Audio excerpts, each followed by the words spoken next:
Pero tal como lo hemos venido haciendo en el diario de Cooperativa, en jornada de lunes tenemos conversación con los candidatos presidenciales para saber cuáles son sus ideas, sus programas, cómo se proyectan para un futuro eventual gobierno. Esta mañana le corresponde a Andrés Velasco, precandidato presidencial independiente, fue ministro de Hacienda del gobierno de Michelle Bachelet, estudió economía en las universidades de Yale y Columbia y se doctoró en la Universidad de Harvard, donde sigue de académico ahí. Andrés. No, hace muchos años que no. Yo renuncié, creo que por allá por el segundo o tercer año del gobierno de Michelle Bachelet. Desde entonces que no tengo ningún vínculo con ninguna de las universidades de los Estados Unidos. ¿Cómo está Andrés Velasco? Buen día. Muy buenos días, encantado de estar aquí. Muchísimas gracias. Gracias por la invitación. Y estamos, como estamos todos los candidatos, trabajando intensamente, ¿no es cierto? Quedan 30 días para las primarias. Esta primaria que creo que va a ser una verdadera, un plebiscito, creo, entre la vieja y la nueva política. Estamos ahí conversando con mucha gente y haciendo planteamientos. Ojalá que sea una primaria de futuro con ideas y no de peleas. Andrés Velasco, le leo una información publicada en cooperativa.cl el lunes 8 de agosto de 2011. El encabezado dice: Andrés Velasco dijo que no será candidato presidencial si se presenta Bachelet. Bachelet se presentó y lo tenemos de candidato presidencial. Justamente porque cambié de opinión y yo reivindico el derecho de las personas de cuando cambian las circunstancias, cambiar de postura. Yo creo que no hay nada más propio de la antigua política, eso de pretender que los candidatos nunca cambian. Me terminé de convencer que Chile tiene un problema serio en su política hoy, que ciertas dirigencias partidistas se han apoderado de buena parte del poder político, que eso tiene que cambiar y ese cambio no va a venir de los partidos reunidos en un cónclave, en algún salón de un hotel con las ventanas y las puertas cerradas, va a venir de la competencia, la discusión de ideas, así que en eso estamos. Pero cuando uno ve la discusión de este fin de semana en torno a quién va a tener el segundo lugar, el tercer lugar, quién va a poder influir más, mejor en los programas, parece que usted y Orrego, de paso, estuvieran peleando por el segundo lugar y no por ganar las primarias, Andrés Velasco. Yo creo que todos estamos luchando por poner ideas sobre la mesa, por discutir y por que nos vaya lo mejor posible. Y ese debate que tú mencionas surge de unas afirmaciones muy desafortunadas, a mi juicio, del senador Quintana, el presidente del Partido por la Democracia, que hace una amenaza realmente respecto de quién viene primero, quién viene segundo, quién viene tercero y qué influencias van a ejercer unos y otros. Yo creo que la política de las amenazas en Chile no debería tener cabida, no es lo que quiere la gente. Estamos todos aquí trabajando por discutir lo que realmente tenemos que discutir, que no son los conflictos políticos pequeños, sino que las necesidades de la clase media, la necesidad de cambiar la política, que es que la gente lo tiene realmente Pero su harta. presentación, Andrés Velasco, en estas primarias, ¿es con la esperanza real de llegar a noviembre o con la confianza más bien de tener un buen resultado que le permita influir, por ejemplo, en el programa de quien sea el candidato o la candidata?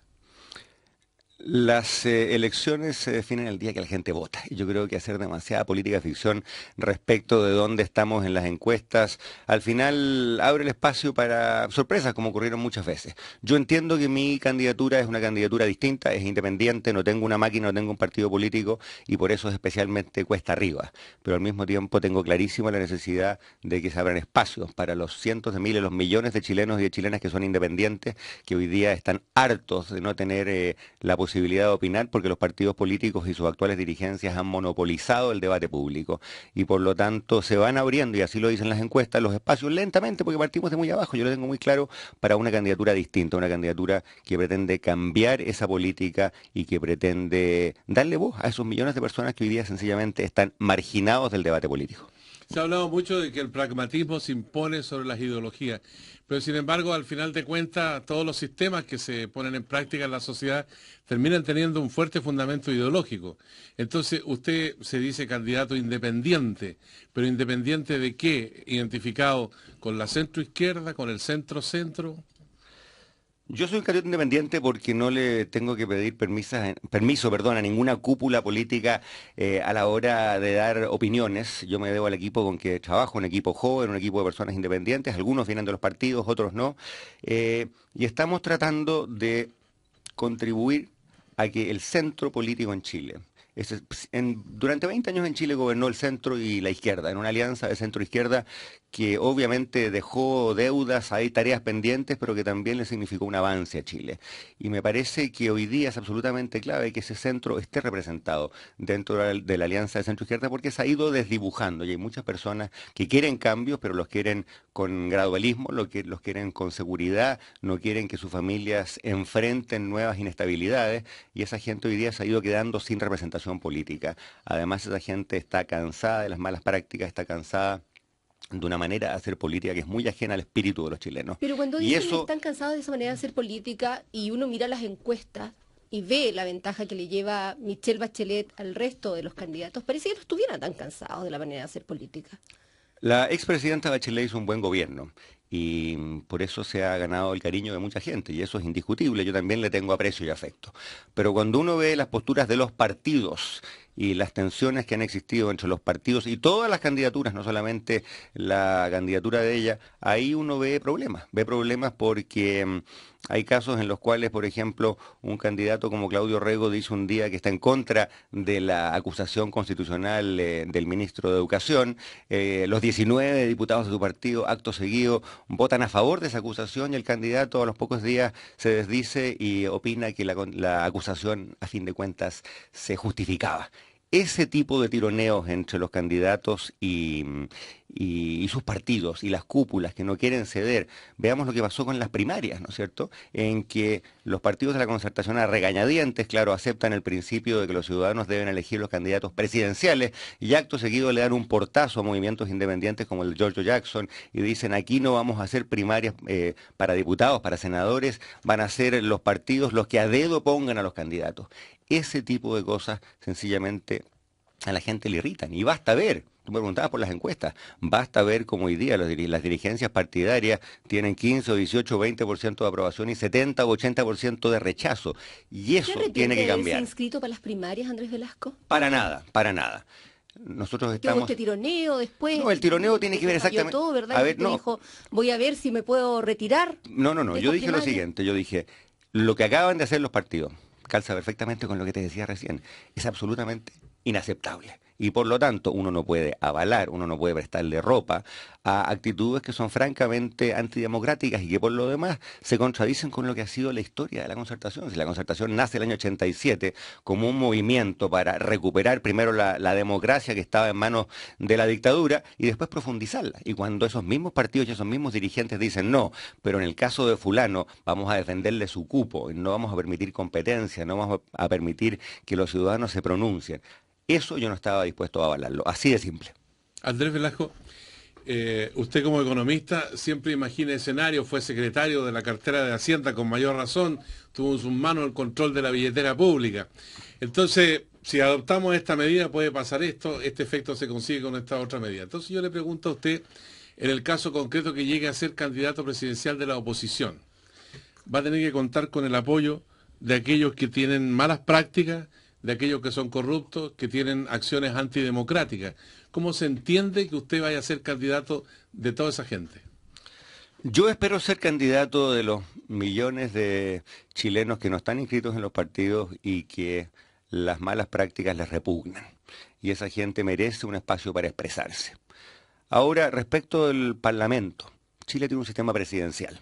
Y así como el presidente necesita de los partidos y del Congreso, el Congreso necesita de los partidos y del presidente. Y por lo tanto, lo que ocurre en Chile es que los acuerdos tardan, se demoran, vienen con tironeos, pero finalmente ocurren. Y por lo demás, Sergio, yo creo que la tensión entre los presidentes y los partidos ha sido una constante de la vida política, porque a veces me dicen, bueno, tú eres independiente, vas a tener problemas con los partidos, y eso parecería suponer, ¿no es cierto?, que los otros presidentes que han sido militantes no han tenido problemas. Bueno, y basta ver la relación tormentosa que ha tenido Sebastián Piñera con su partido. Carlos Larraín Baile renuncia cada 15 días en algún patio de la Moneda. Recordemos lo que le pasó con Ricardo Lagos, que militaba no en uno, sino en dos partidos, el PPD y el PS, y sin embargo su relación con Guido Girardi nunca fue buena. En el caso de Michelle Bachelet, quien está, entiendo, desde los 14 años militando en el Partido Socialista, bueno, dos de los candidatos que corrieron contra Frey, que era el candidato de Michelle Bachelet, venían del Partido Socialista. Uno de ellos era Marcos Enríquez, el otro era Jorge Arrate. Entonces, ¿por qué digo esto? Porque esa relación difícil de los presidentes o de los candidatos con los partidos viene de hace mucho tiempo.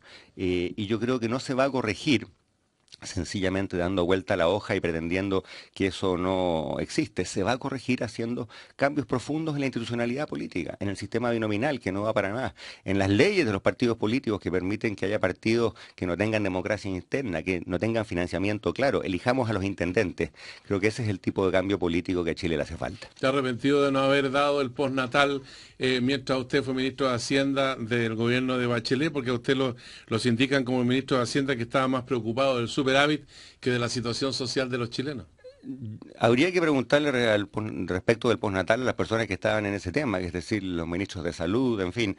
Yo te puedo decir lo siguiente, a mí me parece que el postnatal, primero que nada, había que dárselo a quienes no tenían nada. Había millones de chilenas que eran trabajadoras independientes, que eran temporeras, feriantes, que no tenían un día de postnatal. Y me parece que esa habría sido, y sigue siendo para muchas de ellas, la prioridad. En cuanto, Sergio, a las políticas económicas que seguimos en esa época, yo la verdad es que miro lo que decían los chilenos y las chilenas por ese entonces y me quedo bien tranquilo, porque a pesar de la tremenda crisis que el mundo vivió, ¿no es cierto?, el año 2008-2009, resulta que 70 y en algunos casos 75% de las personas aprobaban de la política económica. ¿Por qué? Porque entendían que vino un tremendo remesón en todo el mundo, que a Chile lo pilló bien parado, teníamos las deudas pagadas, teníamos la casa en orden, y te doy un ejemplo nomás.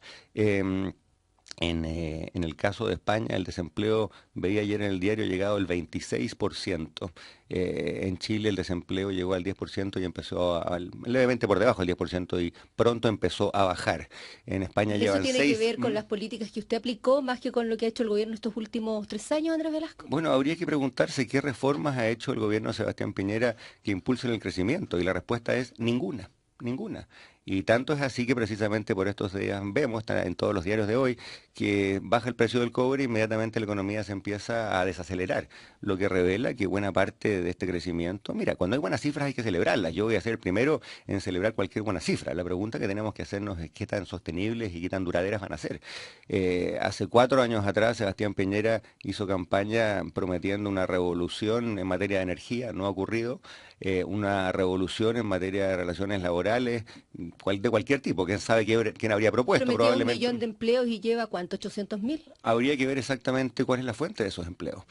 Porque claro, cuando uno compara con un año de crisis en que el empleo se había resentido, es indudable que la economía ha creado empleos.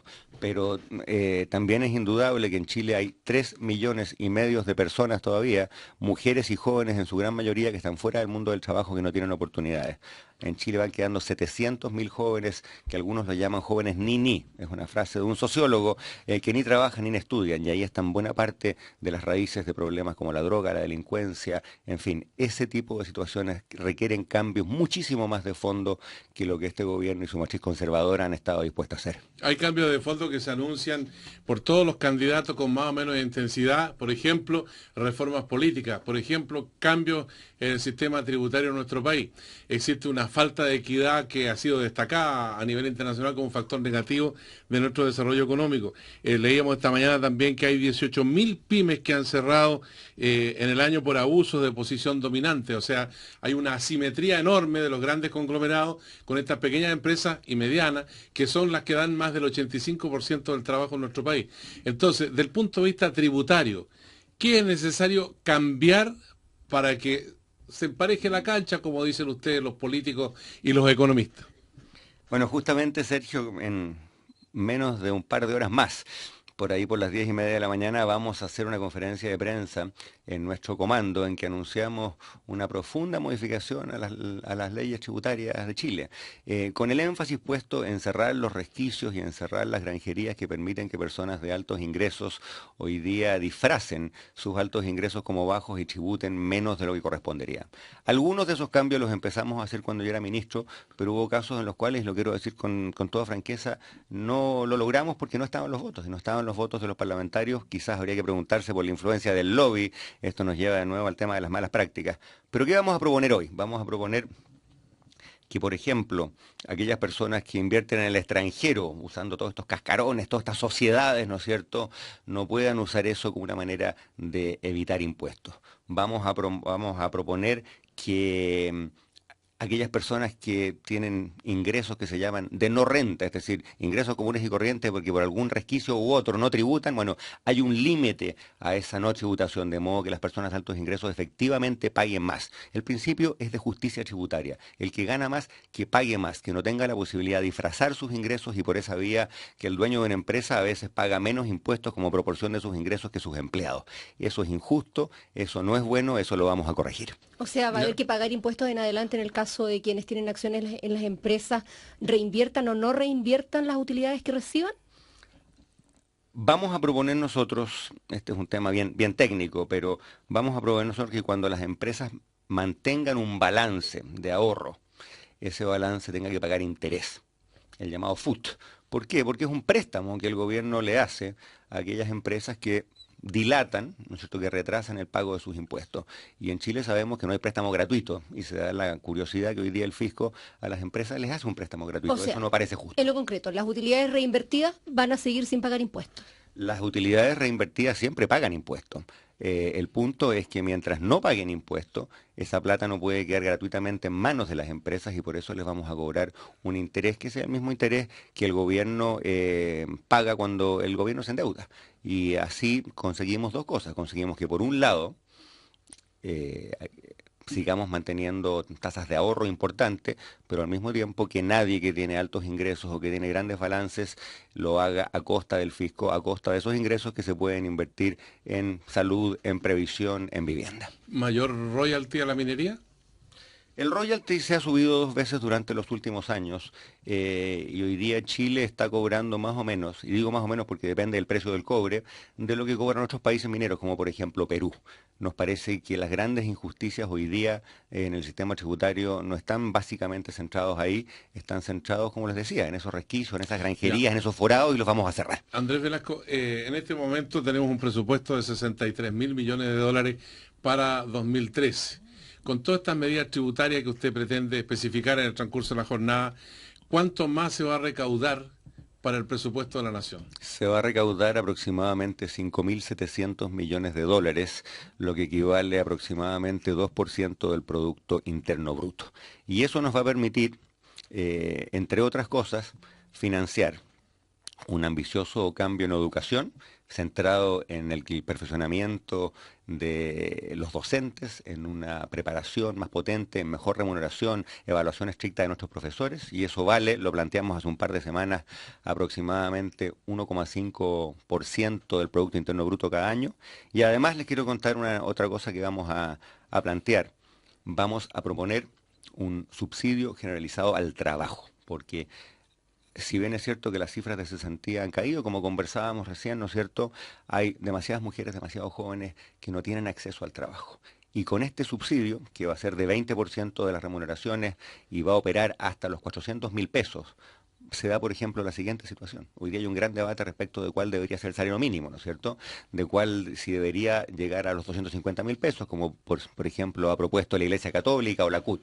Bajo esta fórmula, si el salario mínimo lo legisla el Congreso por estos días y llega en torno a 208.000, 209.000 pesos, el Estado se va a poner con un complemento de 20% y así va a llegar el ingreso total de ese trabajador a 250.000 pesos. Y por lo tanto no habrá persona que trabajando jornada completa en Chile gane menos de ese salario ético. Nos parece que eso es de justicia y se puede hacer de este modo sin afectar el crecimiento, sin afectar el empleo. Usted hablaba recién de los recursos para educación. ¿Una reforma en educación con usted, Andrés Velasco? Absolutamente, y los detalles están en nuestro sitio web, andresvelasco.cl. Invito a que la gente Financiamiento lo mire. Con excedentes de la ley del cobre, dijo usted alguna vez. Así es, justamente. ¿Eso se puede hacer sin reformar la ley? Eso hay que hacerlo con ley, evidentemente, y hay dos cambios que nosotros proponemos hacer.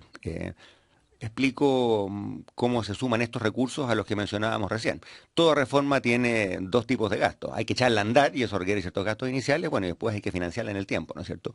Para echarla a andar, para crear un instituto nacional, es decir, una universidad nacional de la pedagogía, del liderazgo en la educación, para formar a los profesores chilenos con el más alto estándar internacional, hemos propuesto que se tomen de esos fondos que hoy día están emposados y dedicados a gastar armas y que vienen de estos tremendos ingresos extraordinarios que las Fuerzas Armadas han tenido por la ley injustificable e injusta que les da 10% de las ventas de Codelco, que tomemos 2.000 millones de ahí y eso lo utilicemos para echar a andar la reforma. Y de paso, obviamente reitero que esa ley hay que cambiarla. Nosotros mandamos un proyecto de ley al Congreso el año 2009, si mal no recuerdo, que modificaba el 10%, que ponía fin a este sistema absolutamente arbitrario de que parte de las ventas de Codelco vayan a comprar armamento. Lamentablemente esa ley sigue ahí durmiendo en la misma comisión donde ingresó. Andrés Velasco, los estudiantes permanentemente han recordado en los últimos años que el gobierno de Michelle Bachelet los engañó. Les prometieron muchas cosas después de la Revolución Pingüina, hubo comisión, hubo levantamiento de brazos en la moneda. ¿Qué diferencia hay ahora que se pueden hacer cosas que antes no se pudieron hacer? Yo creo que la diferencia no es que hoy día se puedan y antes no se podían. La pregunta es ¿qué cosas? De las solicitudes que hacían los estudiantes entonces había algunas que eran buenas para Chile y se acogieron, y había algunas que no eran buenas para Chile y por lo tanto el gobierno, el que yo participé, no las acogió. Y hoy día vamos a poner el énfasis en aquellas cosas que son necesarias para la educación, algunas de las cuales no están en la agenda de los estudiantes. Por ejemplo, no hay país en el mundo que tenga gran desempeño en educación. Pienso en Finlandia, en Corea, en Singapur, en Canadá, que no tenga una carrera docente potente, que no tenga incentivos para que los profesores se perfeccionen, que no tenga un instituto nacional como el que nosotros proponemos de liderazgo educacional. Eso no ha estado en la discusión nacional, pero debería estarlo. Otro ejemplo, no hay cosa más importante para un niño, para una madre, para una familia y para un país que la educación preescolar. Que tengamos cobertura universal, no solamente en kinder, como el presidente Piñera propuso el otro día, en prekinder, en salas cunas y en jardines infantiles. Eso va a requerir una cantidad importante de recursos públicos, pero no hay dinero mejor invertido en el mundo, porque eso es bueno para ese niño que de otro modo, si a los 2 o 3 años no recibe estímulo temprano, va a llevar una mochila, una carga de por vida. Ese tipo de asuntos educacionales son absolutamente centrales. Yo lamento que no hayan estado en la discusión que los estudiantes han gatillado, pero creo que son temas prioritarios y son temas de equidad. Andrés Velasco, desde el punto de vista social, se ha hablado de la necesidad de mantener el crecimiento del país. Se proponen medidas, por ejemplo, como la flexibilización laboral, como la jubilación a los 67 años. Pero también hay una mirada con respecto a la situación de las administradoras de fondos de pensiones, que se las acusa de tener utilidades muy importantes, muy grandes, ¿no? Y que los trabajadores resultan perjudicados con remuneraciones, con pensiones que tienen menos de 150.000 pesos. ¿Cambios en ese plano en un eventual gobierno suyo? Absolutamente. Vamos a hacer cambios de fondo y hay que hacerlos porque la gente está descontenta con esto. Yo estuve ayer largamente en una feria en la comuna de Recoleta y hubo al menos una docena de personas que se me acercaron y planteaban exactamente la misma pregunta. Es bueno recordar que hicimos cambios ya el año 2008. El año 2008 hicimos licitaciones que permitieron que los costos para los afiliados de estar en una AFP cayeran fuertemente. Pero lamentablemente esa baja no se aplica a todas las personas. Vamos a hacerla extensiva a todas las personas. Y aprovecho de darle un consejo a quienes nos están escuchando. A fines de mes, miren la liquidación que les llega a la AFP y vean cuánto les están cobrando, cuánto les están sacando de su cuenta para el bolsillo de la AFP. Y si le están cobrando más de 1% del sueldo mensual, cámbiese, porque hay alternativas más baratas. Pero no solo eso. Además, hay mucha gente muy indignada y con razón porque en meses malos o en años malos en que sus inversiones, ¿no es cierto?, la plata del afiliado cae, la AFP sigue ganando dinero. Y eso significa que el riesgo recae enteramente en la persona y no en la administradora. Nosotros vamos a proponer que en años malos la AFP se meta la mano al bolsillo y ayude a compensar a ese afiliado por la pérdida de recursos en su cuenta. Nos parece de elemental justicia. ¿Jubilación a los 67 años? Yo creo que no es la primera medida que hay que abordar. ¿Flexibilización laboral? Todo depende de qué signifique eso. porque es indudable que hoy día tenemos demasiadas mujeres y demasiados jóvenes a quienes les gustaría, por ejemplo, trabajar jornada parcial, ¿no es cierto?, para poder estudiar y trabajar al mismo tiempo, pero el código laboral lo hace muy difícil. Pero creo que es importante alejarnos de ciertos criterios rígidos que nos han impedido llegar a soluciones, porque en el tema laboral es un tema en el cual inmediatamente las posiciones se vuelven extremadamente ideológicas y la conversación no avanza. A una mujer, el otro día yo estuve en la comuna de Los Espejos y una madre de 3 niños me decía: yo soy mujer sola, tengo que trabajar, si no trabajo mis hijos no comen y sin embargo no tengo sala cuna, no tengo dónde dejarlos durante el día. Esa mujer, Sergio, trabaja de noche, deja la puerta junta de su departamento en el blog, la vecina le mira a los niños que efectivamente quedan solos durante toda la noche y ella sale a trabajar a una cuadrilla que hace el aseo en supermercados. Creo que tenemos una deuda con ella, porque esa mujer merece mejor capacitación, merece una ley contra la discriminación que vaya de la mano de una fiscalía contra la discriminación para que no se le discrimine, y además creo que ayudaría a esa persona y a tantas mujeres como ella que tuviéramos más facilidad para trabajar jornada parcial, turnos más adaptables, de modo que el trabajo sea más amigable y que esté disponible para esos millones de jóvenes y de mujeres que hoy día no tienen oportunidades en el mundo laboral. Si es otro el candidato presidencial que elijan el 30 de junio en la oposición, ¿usted estaría dispuesto a llegar con sus ideas programáticas para que sean incorporadas en el programa de ese candidato o candidata? ¿Sería ministro de Estado eventualmente si le ofrecieran en el futuro esa posibilidad? Yo estoy trabajando 24/7 porque a esta candidatura le vaya lo mejor posible y creo que estamos todos en la misma. Pero tú planteas una pregunta importante. Gane quien gane, ¿qué ocurre después de la primaria? Bueno, yo creo que ocurre lo que tiene que pasar en toda coalición, en que las personas se sientan y acuerdan un conjunto de prioridades y un programa común. Así ha ocurrido en el pasado, debería ocurrir ahora, porque una primaria obviamente es muy importante, fija prioridades, elige al abanderado o la abanderada, pero no es un cheque en blanco, no significa que algunos le pasen máquina por encima a los otros. Corresponde ahí un diálogo y evidentemente creo que todos los candidatos van a bregar porque las ideas que representan, porque... Su trabajo por el candidato que salga elegido el 30 de junio o la candidata no está asegurado. La ley dice que las primarias son vinculantes y creo que todos nos tomamos muy en serio ese compromiso. ¿Va a votar por el candidato que salga elegido? Indudablemente, pero tú comprenderás que los votos de las personas que a uno lo acompañaron son votos en conciencia y esos votantes no van a vulnerar sus principios, ¿no es cierto? Y por lo tanto es importante que toda esa gente que vota por un candidato o una candidata a la hora de integrarse a una coalición sienta que los principios que representan a las ideas que impulsan están representados y que no ha habido ahí abusos de poder y que una candidatura no sencillamente ha tratado de dejar de lado las ideas de otros. ¿Volvería a ser ministro de Michelle Bachelet, Andrés Velasco? Yo creo que es una mala práctica de la política especular sobre quién tiene qué cargo cuando los votantes aún no se han pronunciado. Queremos agradecerle a Andrés Velasco que haya estado nuevamente con nosotros aquí en el Diario de Cooperativa. Hemos invitado a todos los candidatos presidenciales.